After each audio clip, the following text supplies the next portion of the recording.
Biasanya traders pemula itu dia pengen cepet kaya sih. Jadi mereka itu pengen high risk, leverage-nya tinggi, dan nggak ngejaga money management. Money management itu bener-bener harus proper. Itu bener-bener kayak jadi pondasi dasar ketika kita trading. Dengan adanya itu, yang lain itu bakalan ngikuti. Trading menurutku tujuannya bukan untuk make money sih mas. Tujuan trading adalah survival game. Duit pasti bakalan ngikut kalau kamu bertahan.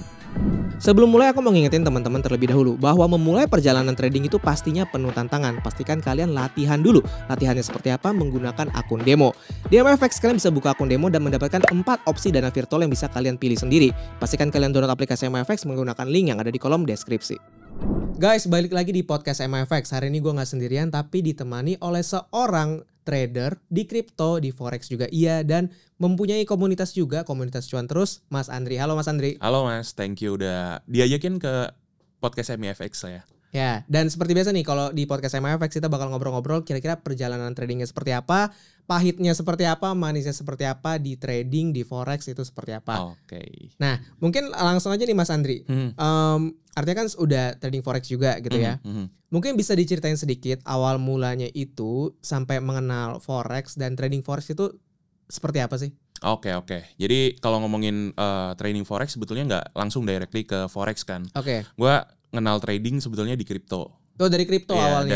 Dari kripto ya dari 2017, aktif di 2019, and then pada saat akhirnya itu di 2020 market kripto lagi boring, lagi down, jadi cari alternatif lain. Nah, kebetulan kripto sama forex kan mirip-mirip, leverage market, cuman yang berbeda adalah produk yang di tradingin aja kan. Nah, jadi kenal forexnya sendiri di 2020-an lah. Mulai di situ ya aktif, cuman mostly ambil di swing trade aja. Di swing trade aja. Iya, betul. Nah, mungkin pertanyaannya nih, kan pasti ada perbedaan yang cukup signifikan antara market kripto dan market forex juga nih. Betul. Tantangan yang paling pertama berasa saat terjun ke market forex itu apa sih? Tantangan yang paling berasa sebetulnya di macroeconomic news sih. Macroeconomic newsnya. Betul. Kalau di kripto sendiri itu nggak terlalu sensitif directly kena impact gitu loh.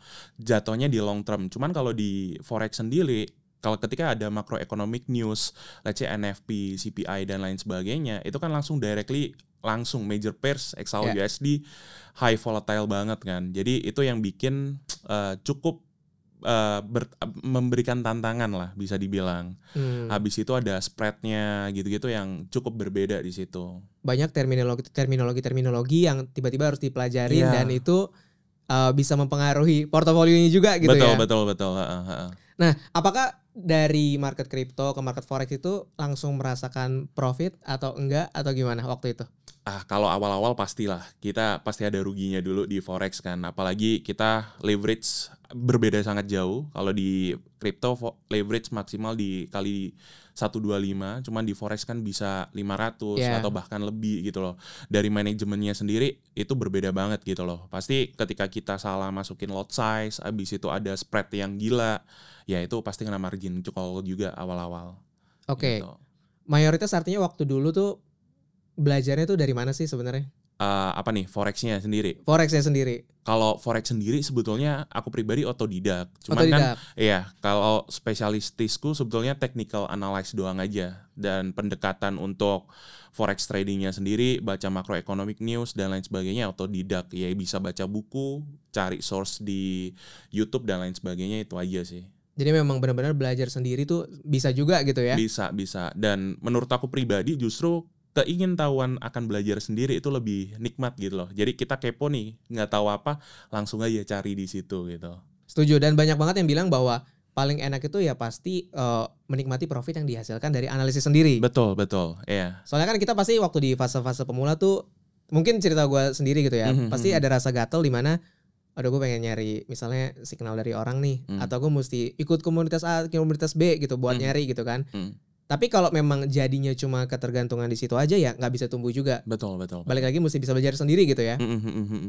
Karena ya balik lagi, kalau di trading menurut aku pribadi cuma ada dua kan, either you win or you learn. Tapi kalau kita ngikutin orang lain ya antara untung atau rugi, dan biasanya lebih menyalahkan orang lain kan ketika rugi gitu kan. Itu ya sih. Itu yang kadang jadi masalah malah ya. Nah, pastinya kan tadi di awal mengalami kerugian gitu, nggak langsung merasakan profit sampai konsisten di market forex. Apa yang bikin tetap lanjut trading forex, yang bikin nggak berhenti dan nggak kapok gitu? Karena banyak banget trader-trader pemula di market forex tuh nyobain instrumennya, coba bisa margin call, stop out. Itu banyak banget yang akhirnya berhenti dan menyerah. Kenapa lo nggak kapok? Sebetulnya kenapa nggak kapok ya? Mungkin gue sendiri yang bandel kali ya. Bandel. Rasa keingin tahuan tuh lebih tinggi daripada rasa ingin quit kan. Karena waktu nyoba awal tuh deposit baru kayak $1.000 dan lain sebagainya. Jadi emang gue masukin duit yang gue sanggup hilang. Dan ya itu emang duit belajar aja. Dan dari situ kita tahu nih ada perbedaan terminologi antara crypto dan forex. Abis itu the next kita deposit lagi ya. Belajar dari akan hal kesalahan-kesalahan tersebut itu sih. Jadi ya emang pengen taunya jauh lebih tinggi daripada pengen rasa menyerahnya. Itu aja. Oke, itu yang paling penting dan jadi kunci, kemampuan buat pengen terus mau tahu, belajar terus, yang itu bikin ngedorong akhirnya bisa sampai sekarang tetap trading forex. Betul. Gitu artinya ya. Dari market crypto sendiri ke market forex, itu sebenarnya apakah ada teknik-teknik atau strategi yang ibaratnya beririsan, jadi bisa dipakai di crypto, bisa dipakai di forex juga, atau enggak sebenarnya? Sebetulnya kalau based on technical analysis, crypto sama forex mirip sih, nggak ada yang jauh berbeda. Kayak strategi yang biasa digunakan mayoritas orang, kayak smart money concept, market structure, Elliott wave, semuanya bisa digunakan pada market crypto sama forex. Cuman bedanya pendekatan fundamental sama asetnya aja. Kalau di forex pribadi kan ketika breakout ya udah mayoritas clear breakout karena liquidity dan volumenya paling gede di forex kan. Sedangkan kalau di crypto kadang bisa false breakout dan lain sebagainya. Mungkin kayak sensitivitas kita dalam menganalisa market, abis itu kita baca newsnya itu jauh lebih penting di forex ketimbang technical analysis itu sendiri gitu. Jadi ada sedikit perbedaan di situ aja sih. Perbedaannya di situ aja gitu ya. Nah tadi kan udah berbicara, katanya tadi mulai di market crypto sekitar 2017. Sebenarnya di 2017 itu apa dorongan yang akhirnya mencoba buat nyobain nih instrumen finansial dicoba gitu? Tujuan utamanya sebenarnya waktu itu mencoba trading atau investing itu apa sih? Oke, jadi balik di 2017 tuh gue ada duit nganggur aja bro. Ada duit nganggur 100 juta kan. Jadi bingung mau diapain. Dan ya waktu itu backgroundku usaha kan. Ada beberapa usaha dan emang ini duit nganggur. Jadi nyoba-nyoba beberapa instrumen investasi. Gue startnya di reksadana sebetulnya. Reksadana, saham, abis itu ya coba yang lebih high risk lagi nih. Karena kok profitnya dikit banget gitu kan. Akhirnya di saham di kripto gitu loh. Di kripto masuknya langsung tuh 100 di 2019. Ya udah di situ sempat make money 164 juta, cuman nyoba altcoin jadi 34 juta. Nah, di situ nih baru mulai belajar lagi gitu. Oke, kalau dari Mas Andri sendiri sebenarnya lebih nyaman investing atau trading? Kalau sekarang di investing sih. Di investing. Iya, kalau sekarang ya. Cuman dulu waktu start mulai ya mostly trade. Tapi artinya sekarang juga masih jalan berbarengan gitu ya. Investing trading juga iya. Iya, cuman porsinya lebih gede investing sekarang, 70-30 seperti itulah. Nah, pastinya kan dengan pembagian seperti itu pasti punya visi yang berbeda. Di investing itu tujuannya apa, trading itu tujuannya apa. Kalau dari Mas Andri sendiri sebenarnya membagi goals dari masing-masing instrumen itu seperti apa sih? Jadi kalau fokus di investing sendiri sih mostly untuk long term kan, duit yang emang fokusnya adalah di compounding. Serta kalau kita trading itu fokus untuk ini loh, buat duit jajan, buat duit liburan, buat duit have fun aja. Cuman kalau emang profit dari trading portionnya cukup gede ya kita bisa inject juga di investing portfolio. Karena ya again kita butuh cash flow gitu loh sebagai seorang traders ataupun seorang usaha gitu ya, pengusaha ya pasti butuh cash flow. Nah itu bisa didapatkan dari trading menurut saya pribadi. Jadi nggak ngeganggu portofolio investingnya. Oke, memang artinya dari awal juga sudah dipisah gitu ya, tujuannya seperti apa. Nah, dari 2017 ke 2024 kan itu bukan masa yang pendek gitu ya, cukup panjang gitu kan. Apa rahasianya bisa stay terus bertahan di market, mau di forex juga masih bertahan sampai sekarang? Apa sih sebenarnya rahasianya yang bikin bisa stay selama itu? Oke, jadi rahasianya cuma satu sih. Terus belajar aja. Karena terus belajar. Market itu bener-bener cepet banget berubahnya dan jangan pernah kayak gede kepala bro. Karena tiap saat pasti tren itu berubah, ada tren baru. Kayak kita tahu beberapa tahun ke belakang pendekatan teknikal yang baru-baru booming kan smart money concept ICT. Yeah. Sedangkan tahun dulu nggak ada. Mayoritas Betul. orang pakai support resistance, Elliott wave dan lain sebagainya. Bagaimana kita bisa menyikapi dan comply sama kondisi sekarang ya harus belajar terus. Jadi ya terus belajar aja dan jangan nyerah sih. Dan balik lagi, memang history repeat itself, tapi kondisi market selalu berubah-ubah. Betul. Kita harus bisa adaptasi, terus belajar. Itu kunci Betul. yang menurut aku sangat menarik sih. Mhm. Nah, tadi kan sempat nyenggol-nyenggol sedikit soal SMC, ICT, support resistance. Kalau dari Mas Andrianto sendiri, andalannya nih apa nih gitu? Sebetulnya pendekatan analisaku technical tuh simple banget sih. Pakai market structural doang untuk cari trennya, sama Elliott wave untuk cari tren. Kemudian ya finding entry itu bisa pakai order block, imbalance dan cluster support resistant. Itu doang aja sih. Jadi memang sesimpel itu gitu ya. Sesimpel itu. Jadi mostly pendekatannya dalam price action movement, nggak pakai indikator. Oke. Kenapa dalam perjalanan 7 tahun itu akhirnya memilih 3 hal tersebut? Pasti kan udah nyobain A, nyobain B, nyobain C, udah dicoba semua dong. Kenapa akhirnya fokus ke dalam 3 hal tersebut? Oke, karena ketika kita pertama kali mulai, mayoritas orang startingnya pakai indikator kebanyakan kan. Betul. Sedangkan indikator itu ternyata lagging movement ya. Jadi lagging price action. Sedangkan kalau kita pendekatan dalam pencarian tren itu kan kita harus follow the trend kan bro. Jadi jangan sampai kita counter the trend, apalagi di forex market. Kalau kita counter the trend udah habis, ketariknya jauh banget kan. Jadi sebisa mungkin kita bisa memposisikan diri di tren yang benar. Nah itu bisa dicari dari smart money concept market structure tersebut ataupun Elliott wave kan. Nah untuk pendekatan pencarian titik entry, support resistance itu bisa di order block, imbalance sama cluster. Nah, cluster simple banget, bisa kayak RBS dan lain sebagainya, itu aja. Itu udah cukup banget sih. Itu. Oke, artinya Mas Andri sendiri memang di tim yang bukan mengandalkan indikator gitu ya. Karena tadi alasannya memang indikator lagging juga sebenarnya. Oke, kan Mas Andri kan jalanin community juga gitu kan. Pasti juga banyak nemuin bibit-bibit baru, trader-trader baru yang baru belajar. Kalau dari Mas Andri kan tadi terus belajar. Nah kalau dari mereka nih ada banyak masalah apa yang paling common ditemuin dari komunitas membernya yang wah ini kayaknya trader pemula harus tahu dan mulai menghindari ini nih. Oke, ini permasalahan traders pemula ya berarti ya? Iya. Biasanya traders pemula itu dia pengen cepat kaya sih. Pengen cepat kaya, jadi mereka itu pengen high risk, leverage-nya tinggi, dan nggak ngejaga money management. Karena ya trading is probability games kan. Kalau kita bisa ngatur money management sebetulnya everything is okay. Karena ada risk per trade dan lain sebagainya kan. Risk reward itu ada kan. Jadi masalah yang utama pengen cepat kaya di situ. Dan yang kedua, mereka itu terlalu banyak referensi menurut saya pribadi. Terlalu banyak referensi? Ya, jadi trader sekarang tuh terlalu banyak referensi. Pakai metode ICT, SMC, dan lain sebagainya. Mereka nggak finding strategi yang memang comply sama kepribadian dia sendiri gitu loh. Contoh, ketika memang dia itu pekerja, berarti kan nggak bisa scalping dan lain sebagainya kan. Harus intraday trade kan. Nggak mungkin tuh kalau scalping. Sedangkan mereka carinya yang SMC 5 menit dan lain sebagainya, fokusnya di scalping strategi, itu udah beda kan. Jadi pendekatannya agak salah karena kebanyakan referensi. Menurut saya pribadi ya finding strategi yang memang fit sama kepribadian kamu, waktumu, money management dan lain sebagainya. Dan yang ketiga itu nggak mau menjalani proses bro. Pengennya instan aja sih. Pengennya balik lagi ke poin pertama tuh ya, kebeletnya itu ya, pengen cepatnya. Pengennya instan. Lagi fokus di forex nih, let's say di XAUUSD gitu kan, mereka udah nyobain ke exotic sprayer ya, kemudian bisa nyobain ke crypto dan lain sebagainya.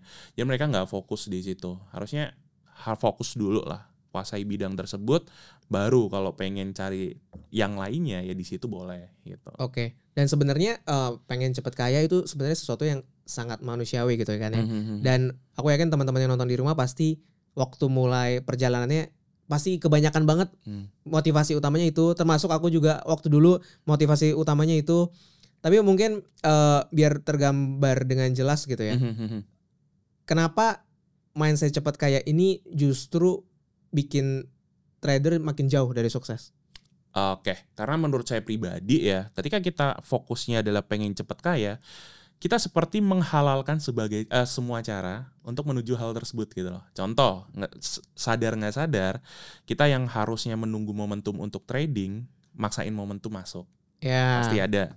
Yang kedua, leverage pasti jauh tinggi. betul. Lotnya nggak konsisten. Biasa let's say pakai 0,1 lot, tiba-tiba pakai 1 lot karena udah winning streak gitu kan.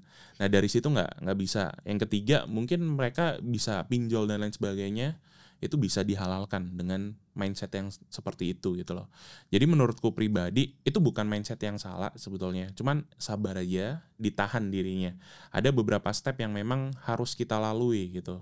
Balik lagi nggak cuma di trading malah. Ha-ha. Dalam semua hal pasti semuanya butuh proses. Betul. Nggak makan waktu yang singkat, memang butuh apa ya, perjuangannya dulu, mempelajari dulu marketnya seperti apa gitu Betul, ya. betul. Nah tadi kan ada mention nih dari Mas Andri soal money management gitu kan. Kalau dari gaya money management Mas Andri ini seperti apa sih sebenarnya? Oke, kalau dalam portfolio allocation sebetulnya udah dipisahin nih mana yang trading sama yang investing kan tadi kan 70-30. Nah, dari 30% tersebut ya aku ambil risk per trade-nya tuh 1-2 aja. 1-2% Sampai aja. 1-2%. Paling kalau memang ada high impact news ya bisa dikurangin 0,5%. Dari situ ya lebih ke stability dan risk per trade-nya tuh kejaga lah.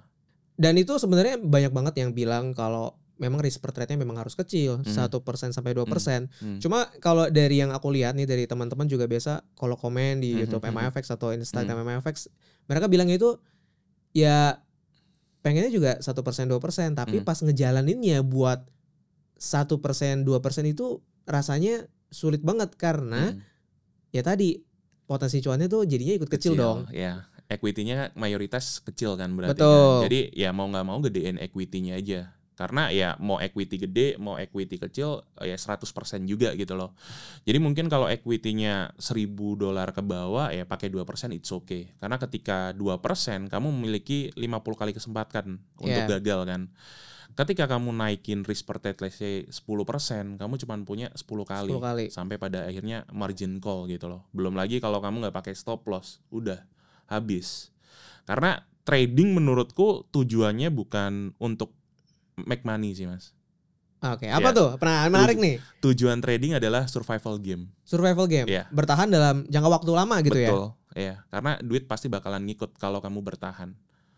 Itu sih. Oke, itu yang paling penting dan harusnya jadi mindset teman-teman yang mencoba trading gitu ya. Kalau kita mengejar profit gede 1-2 kali, ya mungkin bisa banget. Bisa. Tapi apakah kita bisa konsisten sustain? Nah itu yang jadi pertanyaan dan jadi hal yang apa ya, sulit dilakukan dan butuh apa ya, jam terbang juga sih sebenarnya. Betul. Nah kalau tadi sempat ngomongin margin call gitu ya, kita ngomongin manajemen, ngomongin margin call. Dari Mas Andri sendiri, kalau di market forex nih, apa hari trading terburuk yang pernah diingat? Nah yang langsung muncul di kepala apa nih? Pernah loss berapa sih? Forex ya? Forex ya. Forex sih pernah keseret CPI sih. Keseret CPI, jadi momen news gitu ya? Iya, momen news ya. Jadi brokernya nggak bisa diapa-apain.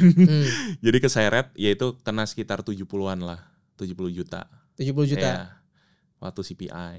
Habis itu ya udahlah, it's okay. Nah, menghadapi loss sebesar itu waktu itu gimana nih?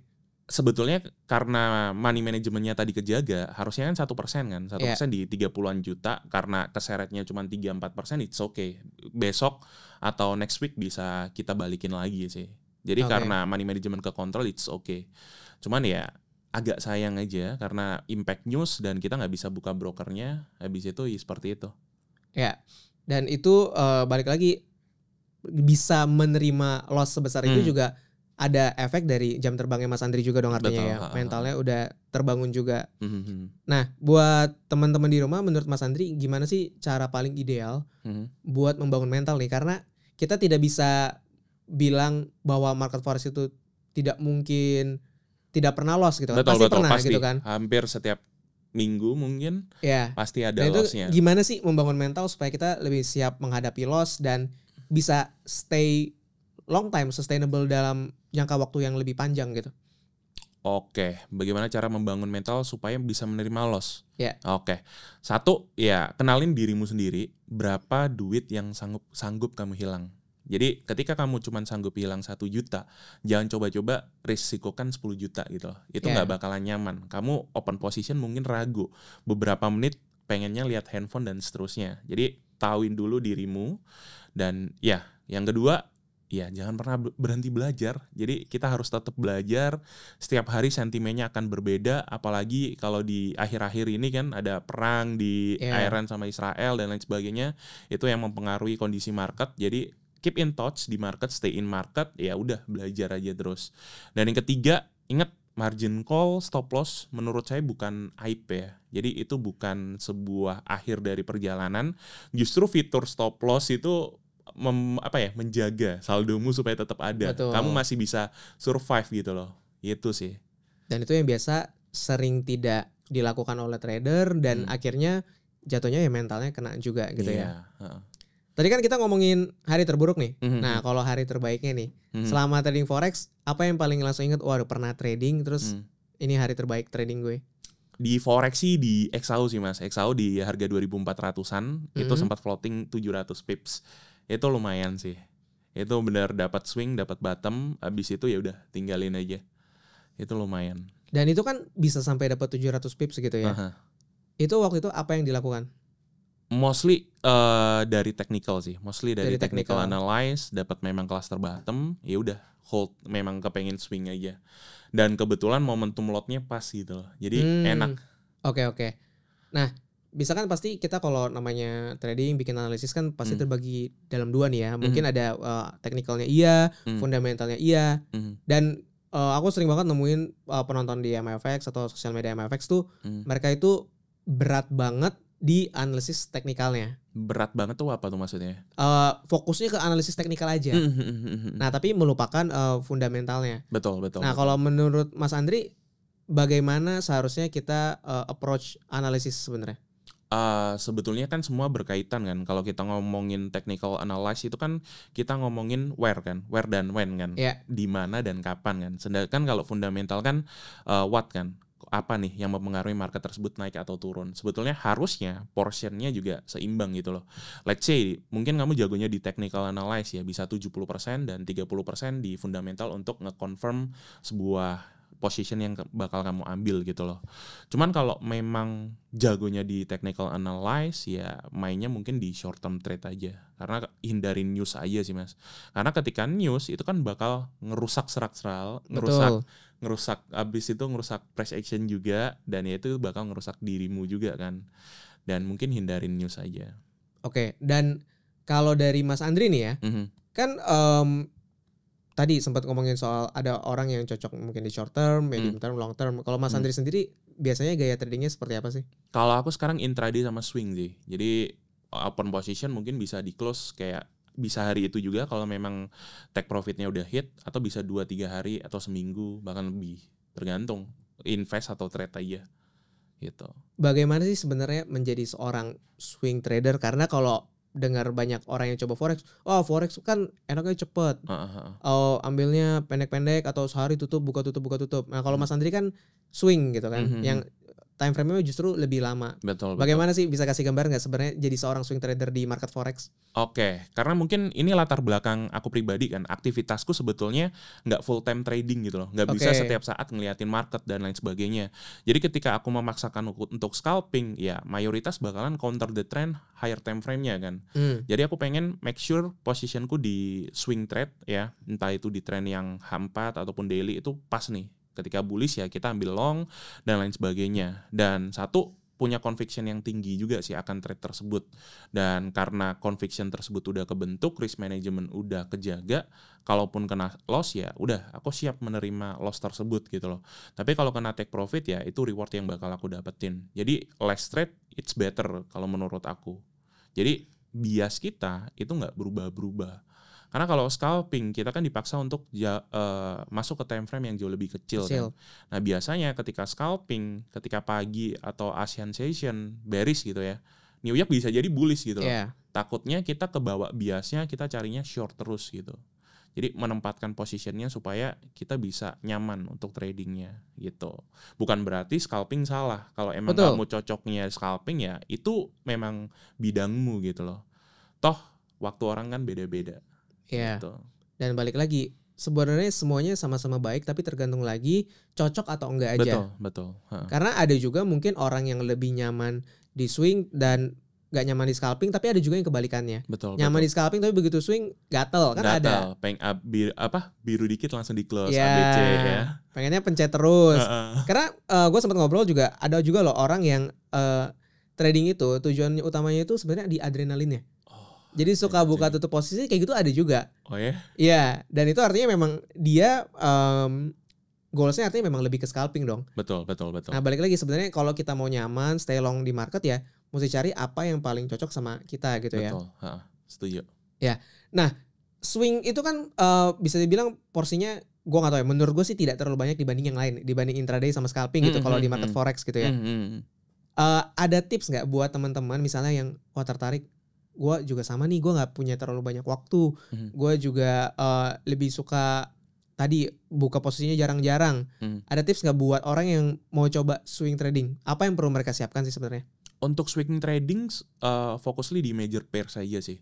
Di major pairs karena volatility-nya udah jelas kayak di GU itu 60-80 kan per hari movementnya kan, naik turunnya 60-70 pips, terus kalau di XAUUSD bisa 120 sampai 240. Jadi find the liquid market which is major pairs, terus backtesting dulu nih mana pairs yang memang cocok buat kamu masukin. Kalau aku mostly di forex GU sama EU, di terus komoditinya gold. Jadi ambil 3 itu aja. Sabar nunggu momentum dan ya let it run aja.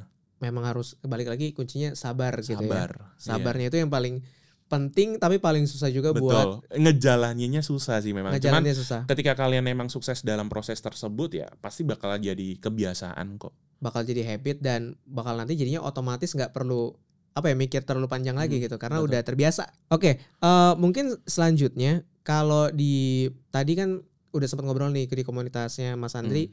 Banyak banget masalah yang kayak pengen cek kebelet kaya dan segala macam. Tapi pasti kan beberapa juga ada yang akhirnya berubah dan bisa dibilang menghasilkan money dari market gitu ya. Bedanya sebenarnya apa sih? Apa faktor pendorong yang bikin orang itu bisa move on dari mindset kebelet kaya dan lain-lain sampai akhirnya bisa naik level lah ibaratnya seperti itu. Oke. Yang sukses ya. Jadi menurutku pembedanya satu ya dia haus sih Mas. Jadi haus ya pengen terus belajar terus. Dan yang kedua biasanya orang yang long term di industri ini forex ataupun apapun itu mereka nggak suka gede kepala. Jadi ketika lagi win streak ya udahlah santai aja. Ketika lagi loss ya udah biasa aja gitu loh. Jadi semuanya netral, convictionnya sama dan emosinya tetap stabil, nggak terlalu hiperbola dan lain sebagainya. Kemudian yang ketiga gue ngelihat mereka tuh money manajemennya mayoritas bagus, portfolio manajemennya bagus, mostly banyak juga yang kayak ngejaga money manajemennya. Let's say weekdays dia profit nih, weekendnya di withdraw, profitnya diambil, jadi lebih kayak balik lagi ke nol terus, tapi itu nyaman buat mereka jalanin gitu. Itu juga ada beberapa yang seperti itu.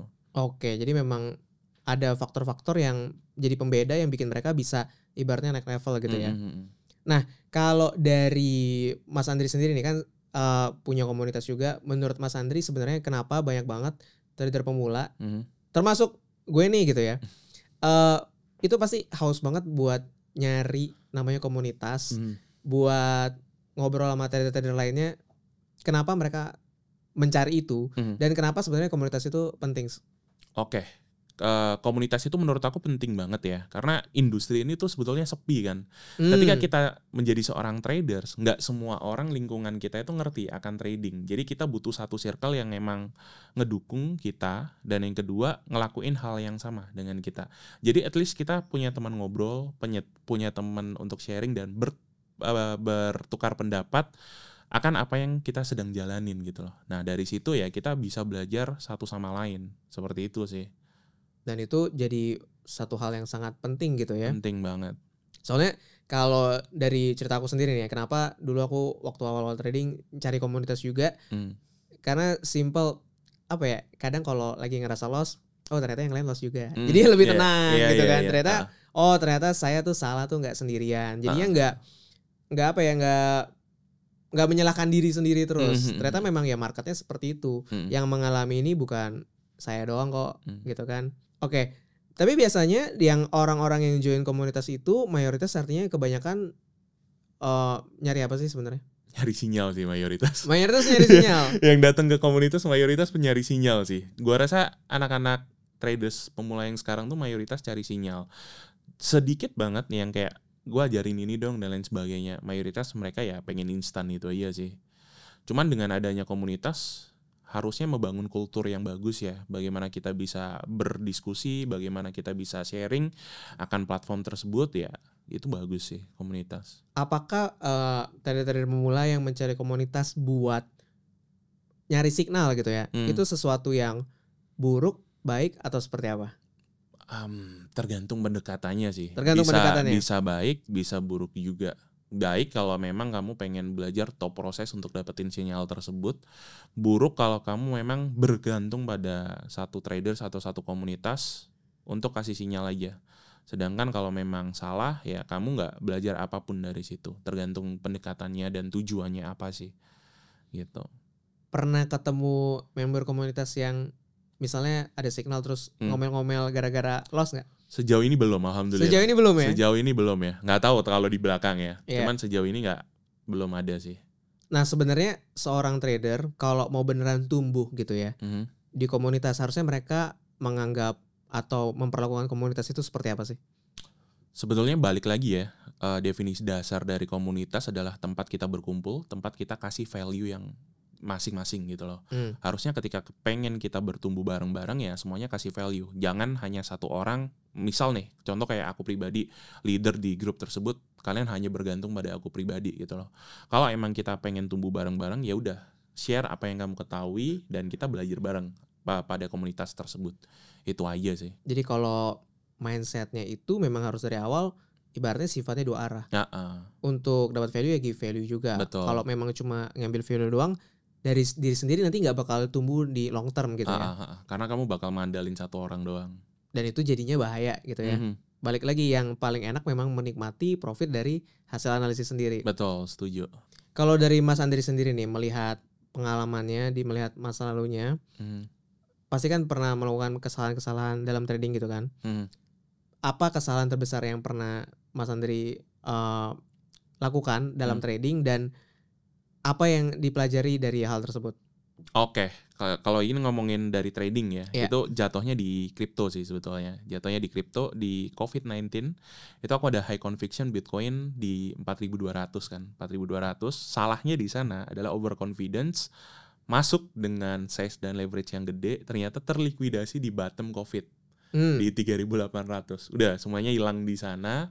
Dan pelajaran apa yang saya ambil di situ ya, satu, sizing, money management itu benar-benar harus proper. Itu benar-benar kayak jadi pondasi dasar ketika kita trading. Dengan adanya itu, yang lain itu bakalan ngikuti gitu.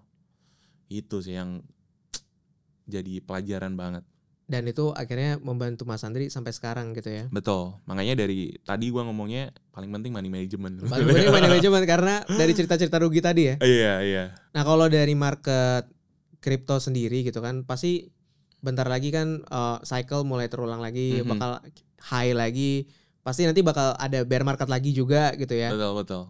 Pasti kan banyak banget trader-trader kripto yang tiba-tiba jadi kehilangan forex. Jati diri ya, mungkin ke forex gitu ya. Iya. Kalau dari Mas Andri kan sudah melewati fase tersebut. Iya. Ada saran nggak buat orang-orang yang dari market kripto mau ke market forex itu seperti apa? Karena kan pasti berbeda banget. Apa yang harus langsung ini beda banget loh di bagian apanya sih? Iya, itu termasuk gua sih. 2021 kehilangan jati diri kan. Market lagi sepi, likuiditas sepi ya, larinya ke forex gitu. Main fokusnya malah ke forex.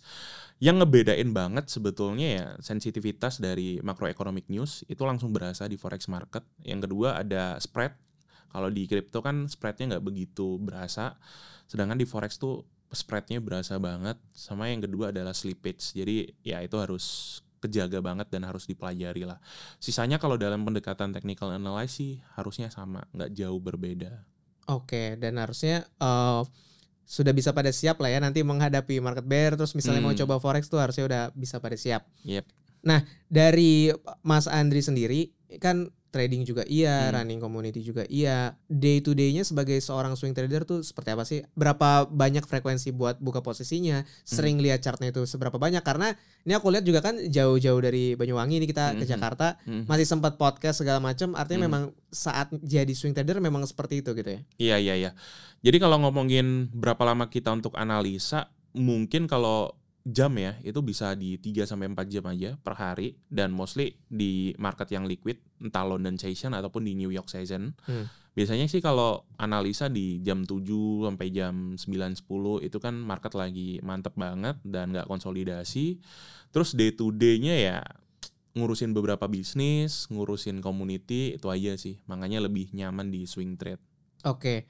Ngebalance-nya artinya gimana? Memang apakah tadi memang sudah ada jadwal-jadwal tertentunya buat trading atau seperti apa? Lebih ke ada do and don'ts-nya aja sih. Jadi ada beberapa langkah-langkah ketika kita ambil position.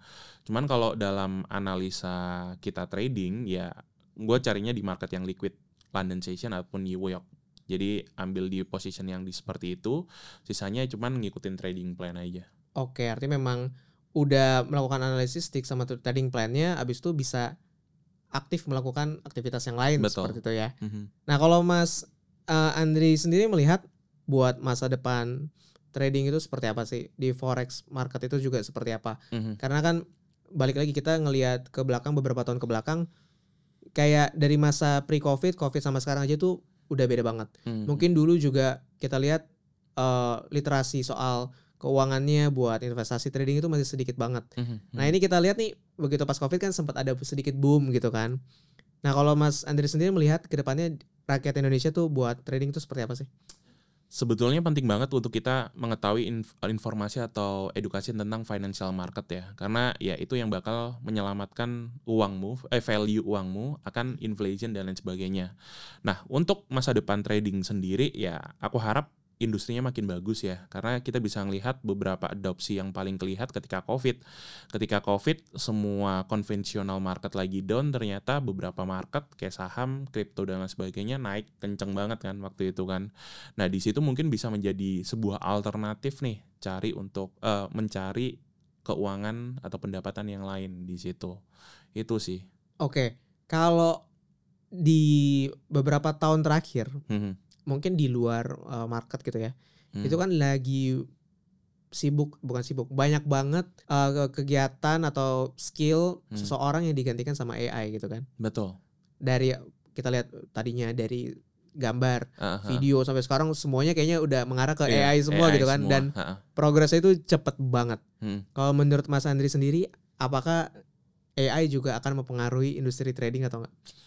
Pasti. Dengan seperti itu kan udah mulai banyak banget yang bisa di-automate kan. Contohnya kalau di Forex sendiri ada EA kan, Expert Advisor dan lain sebagainya. Pasti bakal mempengaruhi dan itu menjadi challenge diri kita sendiri. Bagaimana kita bisa menempatkan diri yang bisa menguasai AI tersebut, menggunakan tools-nya. Jangan sampai kita tergerus oleh produk AI tersebut gitu loh. Artinya memang belum bisa, gue gak berani bilang tidak bisa. Belum bisa buat kita hanya menggantungkan sama AI gitu artinya. Belum bisa sih. Karena balik lagi kan, ketajjaman analisa dan lain sebagainya tergantung behind the gun-nya kan. Siapa yang operate AI tersebut kan. Untuk dapetin trading plan atau script yang bagus ya, bagaimana knowledge dasar kita sendiri kan untuk mengajukan scriptnya kan. Itu. Balik lagi, itu tuh cuma sebuah tools. Balik lagi kita yang menggunakan toolsnya harus paham dan mahir seperti itu ya. Selama perjalanan 7 tahun ke belakang ini trading, ada gak sih sosok yang memorable atau impactful yang ngerubah perspektif Mas Andri sendiri dalam trading? Nggak ada sih kayaknya, jujur nggak ada. Kayak mostly belajar dari diri sendiri. Belajar dari sendiri. Yang nge-support sih paling ya keluarga, istri. Kayak waktu loss banyak ya udahlah ngobrol aja sama istri, dia nerima, it's okay. Itu yang bisa menjadi booster untuk kita bertahan di industri ini. Kalau sosok seorang traders yang kayak ngemotivasi, jujur belum ada sih saat ini. Apakah waktu pertama kali terjun di market trading gitu, keluarga dan pasangan itu langsung menerima dan mengerti. Karena stigmanya kan buat dulu literasi keuangannya belum setinggi sekarang gitu ya. Langsung mengerti atau ada tentangan-tentangan dulu? Kalau keluarga belum tahu waktu itu aku trading kan. Cuman kalau istri ngerti kok, ngerti. Dan dia yang nge-support lah. Nge-support bahkan at some point ada beberapa budgeting yang harusnya bisa buat liburan malah kena loss nih. Dan waktu ngobrol ternyata dia oke. Ya udah itu yang it's okay, nanti bisa ambil lagi kok gitu, yang bisa nge-support sih. Yang penting liburannya tetap diganti nanti ya. Itu yang paling penting tuh. Oke, kalau dari Mas Andri sendiri ngelihat banyak banget kan miskonsepsi dalam trading, dalam market forex. Apa miskonsepsi terbesar yang sebetulnya nggak kayak gitu loh di market forex? Mayoritas sih mungkin forex nih dianggap penipuan kali ya. Dianggap penipuan, scam dan lain sebagainya. Mungkin karena marak beberapa kasus yang lalu tuh. Ya itu habis itu yang kedua beberapa robot dan lain sebagainya. Yaitu yang menganggap stigma bahwasanya forex itu adalah market scam. Ya padahal bukan kok, bisa dipelajari. Toh market forex sebetulnya bisa konvensional juga. Kamu tuker duit di exchanges, yaitu juga forex trading juga kan. Bedanya ketika kamu trading forex di platform, ya kamu dapatkan beberapa benefit yang lainnya gitu kan. Dari Mas Andri waktu dulu apakah ada rasa takut? Kan stigmanya banyak banget nih, tadi miskonsepsinya banyak banget. Waktu mau coba forex ada rasa takut atau enggak? Jujur enggak, karena kan udah coba kripto dulu dan mirip kan. Udah nyemplung dulu ya? Udah nyemplung di kripto dulu, jadi nggak ada rasa takut sih waktu itu. Oke, sekarang kan Mas Andri punya sosial media juga, running komunitas juga, fokusnya lebih banyak ke trading, financial gitu ya. Kalau Mas Andri nggak trading, Mas Andri bakal fokus kemana sih? Bisnis sih. Bisnis? Iya, bisnis. Jadi ya main fokus sebetulnya dari kecil pengen bisnis sebetulnya. Ada running beberapa usaha, cuman karena fokusnya sekarang di trading dan menghasilkan duitnya lebih cepat di trading, ya bisnisnya agak kesampingkan dulu sekarang. Tapi sebenarnya memang mimpi utama dan goals besarnya di bisnis ya? Ya. Bisnis apa kalau boleh tahu? Aku ada restoran, ada clothing line juga dulu, Twin Head namanya. Cuman sekarang udah aku shutdown karena fokusnya udah beda.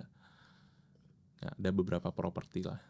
Oke, artinya memang balik lagi trading dan investing ini jadi sampingan di mana buat ngembangin duit yang nganggur tersebut. Betul. Gitu ya. Balik lagi paling enak memang kita udah harus punya cash flow-nya dari tempat lain, baru kita bakal lebih nyaman tuh. Betul. Mau investing atau tradingnya bakal lebih tenang juga. Iya, setuju.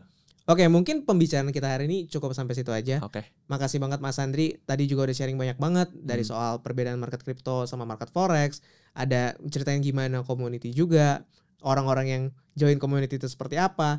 Strategi tradingnya juga udah di-spill sedikit. Thank you banget. Semoga ini bermanfaat ya buat teman-teman. Mungkin amin. Ada kata-kata terakhir dari Mas Andri buat teman-teman di rumah? Kata-kata terakhir mungkin satu ya, jangan menyerah lah. Tetap belajar dan ya stay humble aja di market. Karena kalau kamu gak humble ya market bakal humble you. Itu aja sih. Dan itu pelajaran yang sangat berharga lah ya. Oke, thank you banget Mas Andri.